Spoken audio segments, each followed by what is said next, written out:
My name is Dennis Loyd. I was a student at Lipscomb High School from 1950 until 54. I came here, frankly, because my parents wanted me to have a Christian education.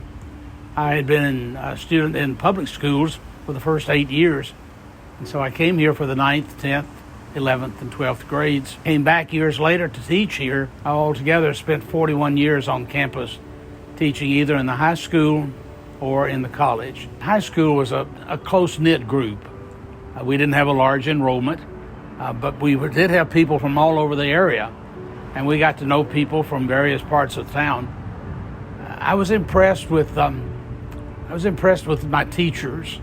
I remember being impressed with the fact that the basketball coach was also a preacher. I thought that was an interesting combination. Matt Craig was our high school principal. He endeared himself to all of us. Bobby Lee Galt was my junior English teacher, and became very close to her later when we produced the first MISPA for Lipscomb High School. That would have been in 1958.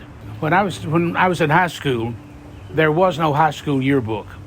The high school was covered with one section in the college backlog. And come spring, and they had to announce a new editor, I was announced to be editor for the next year. But Bobby Lee Galt, who was sponsoring us, Bobby Lee and I put our heads together and began to try to persuade the administration to let us have our own yearbook. And we did. In 1954, produced the first MISPA. Probably one of the best known writers in American literature is Ernest Hemingway. Ernest Hemingway has a variety of material that he's dealt with, and he's a man of a lot of busyness and excitement and even violence. But in one of his classic stories called Big Two-Hearted River, he tells the account of a young man, Nick Adams, who has been in World War I, seriously injured, head injury, and he comes back home to the Upper Peninsula of Michigan, and he goes fishing.